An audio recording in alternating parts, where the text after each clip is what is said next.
to Meet the Eatmons Endangered Species podcast. We're your hosts, Curtis and Spring Eatman, and we are so excited to be here with you today. On our podcast, we like to spotlight, inform, and really inspire. And we like to spotlight families, leaders, people that we think are doing something special in the world. And so today's podcast is going to be a good one. I think they're all good, but I could be biased. What are we talking about today? I mean, really, honestly, like, why do so many relationships, like, really are struggling today? Yeah. You know, if you go on Instagram, you go on Facebook, you go on TikTok, like, it seems like it's all the drama when it comes to relationships, right? So today we're going to be talking about, you know, how do you overcome that? Like, how do we position, you know, a relationship to be, in essence, not endangered anymore? You know, so today's topic is going to be why does, I know, right? Why are most relationships endangered? Okay. Especially when it comes to modern relationships. So that's going to be a conversation here today. And by the end of this conversation, you'll have some real tools, some real tips to be able to help you be able to go to the next level. So I love it. I'm excited for it. Yeah. So if you haven't already, follow us on social media, subscribe to the content that we've already previously put out, and we're excited for that. Why? Because we want more people like you that can be able to inspire others to be able to bring relationships back strongly. So with that, let's get right into it. I have a topic today. You ready? Okay, let's do it. All right. My first question for you is, are we prioritizing everything but each other? I think so. I think in a lot of ways. I think most people try for periods of time not to do that, but then it's like a vicious cycle that keeps coming back around. Okay. That needs to consistently be addressed, so it's not an issue in a relationship. I think people between packed schedules, you know, between working, kids, you know, social media. You know, just all these different things, you know, trying to keep a social life, friendships. I think it's really easy to lose track of your partner because they're supposed to be there. They're the given. They're the person that, you know, they can get the crappiest parts of you and they're still supposed to be there and they're still supposed to understand. And so, I think sometimes we expect for our partners to give us the world of themselves, but we expect them to only receive crumbs of us. Oh, wow. Right. Okay. And it's kind of interesting because it's a twofold, because like there was this sermon that TD Jakes did and he talked about how the loaf is in the crumb, right? Yeah, I remember it's that, like yeah. every ingredient that's in the loaf is also in the crumb, and it's that same way because there's two sides of it. I think yes, like everything like your partner knows you enough and they are like so invested in the relationship that they can do more with crumbs than other people can. Okay. Like they can see the loaf in the crumbs that they're given. Yeah. But it's not fair. It's also still not fair. And I think that a lot of people look up after years and years of giving each other crumbs and wonder why there's a hunger in their relationship. Ooh, that's a message. That's a message right there. But okay, so let's piggyback on it. Is there really a standard of fairness? You know, because you said it's not fair, but can a relationship, especially a modern relationship today, with all these things going on, schedules like you just mentioned, you know, living life parallel, but living life together, but not really living together. You know, might be in the same room, but you might be in two different places. Like, can it really be fairness? Yeah, I think so. I think it just takes intentionality.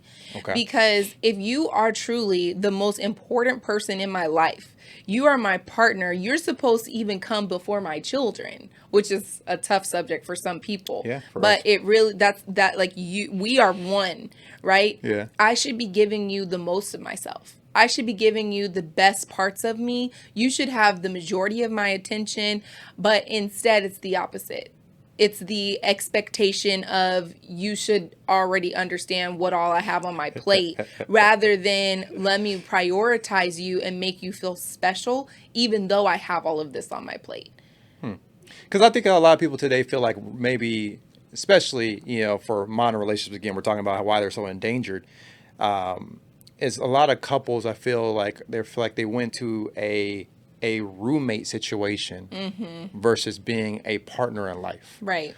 Right. And so, like, what would you say, for those that maybe are, unfortunately stepped into that situation where, again, they're living, and they're getting the leftovers now, and they want to increase it. What would you think would be some action steps to be able to help those, or maybe things that we've done as well? What do you think? Yeah, I mean, I think definitely it's important to pay attention to that because it's easy to fall into that. Like, hey, did you get the milk? Did you pick up the kids? Hey, Yeah. did you pay that bill? And it's like you just are becoming business partners in your home. So you run the business And already, huh? exactly. Yeah. And then you're just roommates. You're just sleeping next to each other. Your ships passing in the night. Hmm. You go to bed early. I stay up late. I wake up early. You go to, wake up late, that kind of a thing. Right. Schedules are different, all these different things. And it's just like hey, what's up? You're just another person in the house rather than there being intentionality. So I think number one, having date night is so important. A lot of people skirt over date night and they prioritize other things, and they might have one on the calendar, but do you actually take it? Do you actually go on the date on date night? Or are other things allowed to impede into that part of your day Oof. because it's an opening on your schedule? And it's like, oh, well, my spouse will understand. We'll do it next week. We'll do it another day. But then you never get around to doing it, right? So I think it's intentionality in making and prioritizing your relationship, Okay. prioritizing healthy communication with your spouse, and taking the time to literally go throughout the day. Like for us, we do our wine down time where we'll sit down, have a glass of wine. We'll talk, hey, what was your day like? What Yeah. happened? This and that. And like talk about things that are not just about the kids in the household, but like, how are you doing? What are Hmm. your wants today? Did anything new come up for you today? Like having more in-depth conversations. The thing is I think that the longer that we're around each other, we think that means we're supposed to just know each other better. But the fact that Yeah. we are consistently evolving means that we could know each other less and be working out of a old manual to a new product Growing and apart. wondering Okay. why it's not still working the same. So So what are your thoughts? What do you think about this subject? What should people do to make sure that they continue to stay connected? I think, if I was going to take an action step, and if we're feeling like our relationship isn't thriving but everything else is, Mm-hmm. then number one, we got to reprioritize the relationship. Back to what you're saying, because if that's not thriving, then that kind of is I guess you would say is it lets us know that that's not your intentions at the moment, because whatever Right. you put your intention on will expand. Exactly. So I would say take a week, like if you're gonna, like, this week, take literally a connection hour, Mm-hmm. like every day for the next week. Just talk for 1 hour and see if you guys could talk, Yeah. see where it goes. It might feel awkward in the beginning because you haven't done it in a long time, right? Yeah, and that's how you know Yes. that you're kind of in trouble. You're you're Yes. in, you're not in a great place. If it Yeah. takes a while to figure out what could we talk about outside of work and kids. Yeah, it's like, oh shoot, it's only been 5 minutes. Are we done? Like, no, we got 55 other minutes to go. Like, what else? What kind of conversation can we go and get deep into? Because when you first got together, you probably never got off the phone. I remember us. I mean, we would talk for what, 6 hours? You hang up. No, you hang up. No, you hang up. Like, the puppy love stage everyone goes through where you just want to be with them all the time. And then you go through another phase where it's just like, okay, I kind of know who you are. We know each other. We're very clear. Then it gets to the schedule part. And then you got to get back to the connection part, right? Right. Not just communicating anymore, really getting deep in that connection. So take an hour. That's a challenge for the whole week. Every day for 1 hour, block it on your calendar just to sit and look into each other's eyes and communicate to a whole different level and see how deep of connection you guys can get. I think another one would be, for us was, really asking the question, how can I serve you this week? Yes. I think that's another action step that a lot of people don't ask, is like, how can I really help you this week in things that maybe are stressful for you? Maybe you have a presentation you need to give, to a board this week. And how can I help you prepare for that? Or, you have something big with the kids. All kids have something at the same time. How can I relieve some stress with that? Like, how can I help you this week, serve you? And I think in result, that shows the connection even a higher level, because I really want us to be on the same level. So Exactly. I think those are some action steps. That's really good. Yeah. So, what do you think about communication? How people are communicating today? You know, this is a topic that Yeah, I love. you I love love to talk about communication, boy. You love, communication. yes, you do. Yes, it's so important. I feel like everything in relationships, like every aspect of relationships, start here. Okay. So, do you think that people have forgotten how to communicate? Yes. I think with you have technology, you have a lot of distractions. Early on in life when families were building, building a family together, their distraction wasn't really that much. Like you talking, I wasn't born in the 50s or 60s, but in the 50s, 60s, if we were raising a kid, you didn't have that much distractions. All the parents, all focus was on the kid, Mm-hmm. and that was it. And then you start going to different decades, more technology comes into play, like TV. Now everybody's watching TV. That's a big distraction. Then you start talking about our phones and how they evolved, and now everyone's on games on their phones or now they're on social media and on the internet, whatever it may be. So I think that has decreased the amount of us having to communicate Mm-hmm. because now I can be isolated and feel like I'm still communicating with others, even though I'm not having real connection. Yeah. All right. So to answer your question, I think just by technology being in play, it has decreased our communication skills. Yeah, it's a Yeah. huge hurdle. It's a huge hurdle. I mean, put teenagers in a room and you'll see they're all in the same room, but no one's talking. It's like weird. It's like Yeah. they're like texting or talking about something that's on their phone Right. versus just communicating. So I think when it comes to relationships, I think you have to overcome that by we do this, put your phone down, Mm-hmm. do not disturb. And this is our time to talk and communicate and connect. And that's how you fill up the cup of intimacy to me on a whole different level. And that's how you start getting back to where you were once or where you really want to be as a desired relationship goal. So, Yeah, I think that's really important because I think in most relationships that are having issues, it's because they feel unheard, they feel misunderstood, I agree with but that. they don't know how to communicate that. Right. Or there Yeah. might be a major issue that's blocking them in their relationship that they want to talk about, but they don't know how to bring it up. Yeah. Or it's a sore subject. The other person might be offended or hurt if I Hmm. say this. So I'll just deal with it. Right. But then I'm dealing with the implications of not feeling understood, not Right. feeling like that need is being met. And then the other person is also feeling, disconnected because they realize that there's something going on with that person. Right. But so that all stems from communication. And I think a lot of times we as people are just so quick to make up our own assumptions based off of the way we see the world and assume this is how the person feels, assume this is what they're doing, this is Right. what they meant. And so we don't communicate further to get more clarity and to make sure we understand their position. We just put our position off on the other person and become offended by the position that was never even given to us, right?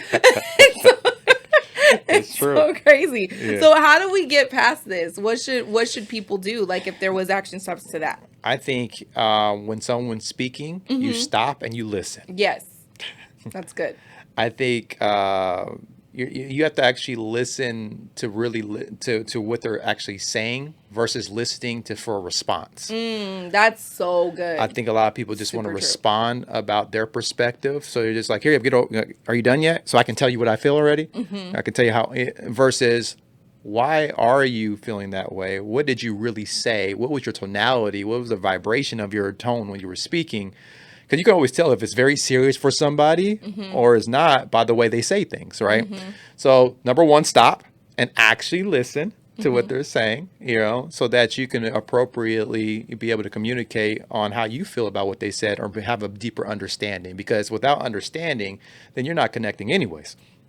You just been listening without any real connection. So that would be Right. my biggest thing. I think that's such a good point because I think in relationships, any relationship, not just coupling relationships, in communication, period, I think that there's a difference between having heard something and having understood something I or agree. received something. I agree. Right. So for you to say, okay, I heard you, that's one thing. Yeah. But to say I understood you is a whole nother Huh. thing. So when you're in communication saying that understood, Understood. I understand where you're coming from. Understood. Rather than, okay, I hear you. I hear you. I hear you. Because it's like here can go through one ear and out the other. Like I'll talk to my son and tell him to do things. And I'm saying, did you hear me? Yes, he heard me. But did he understand what I was saying? Did he receive it? Did he take it? Because he's not like remembering the action steps after it came into his head. He doesn't go do the things I told him to do because he just heard me, but he wasn't listening for action. And so many times I think we hear each other, but we're not listening for action in our relationship. And so I want to listen to you to take what you're saying and do something with it and about it to make a change in our relationship. So that's super good. I love that. And I think, for anyone that wants to improve communication, we're going to be talking about that next episode. So make sure you watch the next episode. And we're breaking down step by step on communication.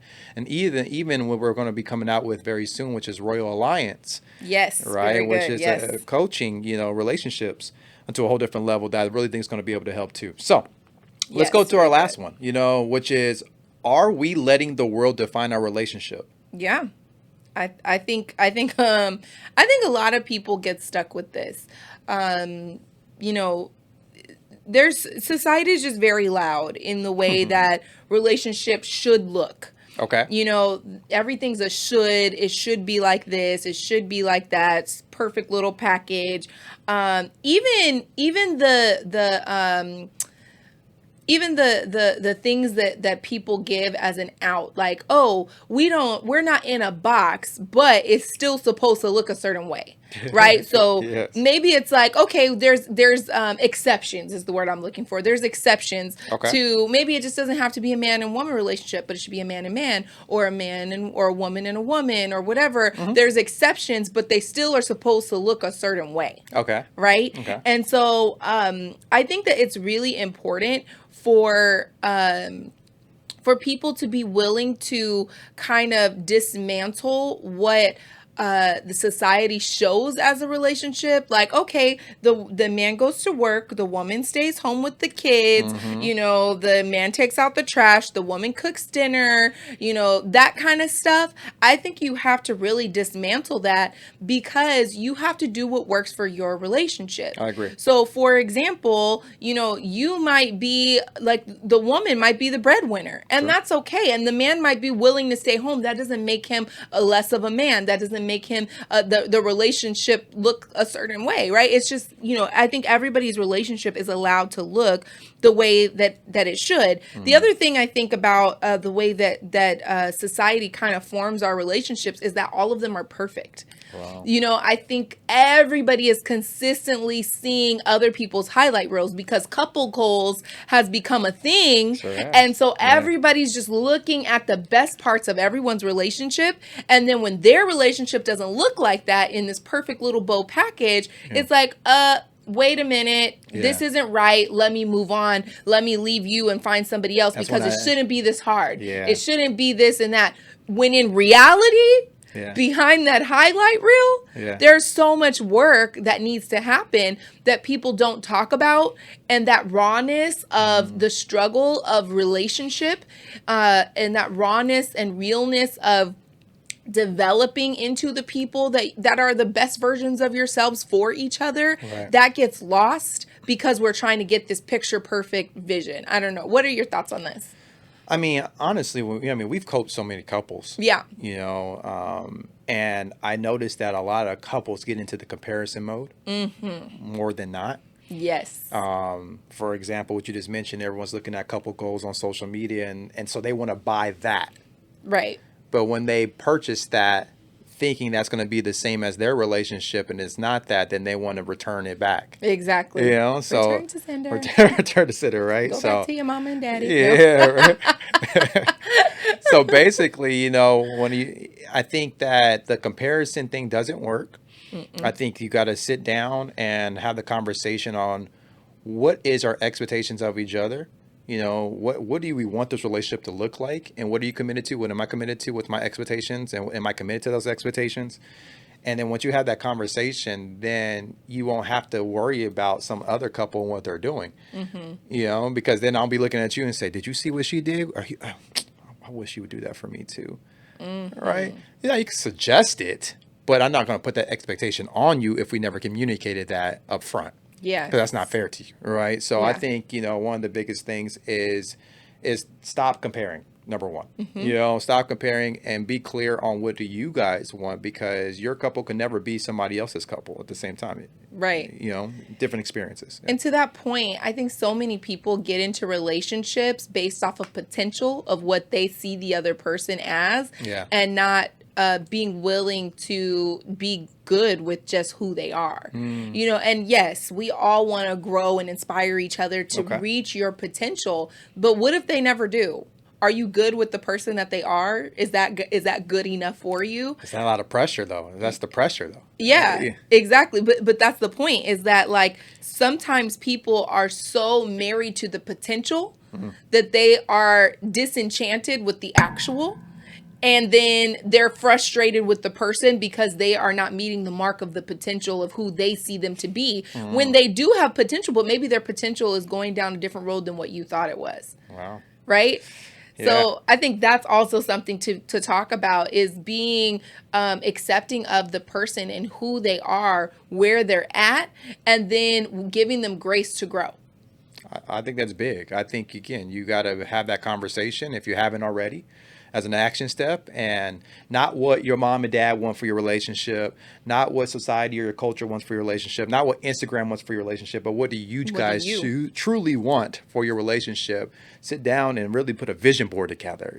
What both excites you guys, obviously individually, but ultimately overlapping. That would be Yeah, some action steps I would take this week, only if your relationship matters, which I think you obviously it does, or you wouldn't be listening, right? exactly. So good. So I think we talked about a lot today. What do you think? Yeah, I think so. I think relationships are not easy, and they Yeah. take time, and they really, really, take intentionality and work. And I'm just really grateful that we had this time to spend together with the Endangered Species podcast, for us talking about this topic, and, Yeah. and thinking about, where you want to go, and what you want to do in your relationships. But the point is that your love story is something that's so important. And we encourage you to really just let your beautiful flower of your relationship unfold. So, any last words? No, I'm excited. I mean, there's a lot of things going. The next episode, ooh, the next episode. Let me tell you, it's going to literally help you make a difference. So again, if you want to change what you're shifting right now with communication and rekindling intimacy, and be able to step your whole, I guess you would say, connection to a whole different level, I think the next episode is going to be exactly what you need, for sure. I love it. Well, with that being said, with this crazy changing, ever changing world Yep. that we have here, strong family values and principles are something that are becoming more and more endangered. And so we want you to know, as you dig inside of yourself and find Yeah. those things inside of yourself that may feel like they are endangered at the moment, pull those things out, let them grow and develop, because we want you to remember that your survival, it's not just important, but it's vital. By far. And, we encourage you to continue to come and join with us every week. And we're having a great time doing this Endangered Species podcast. And we Yes. will see you soon. Yes, we will.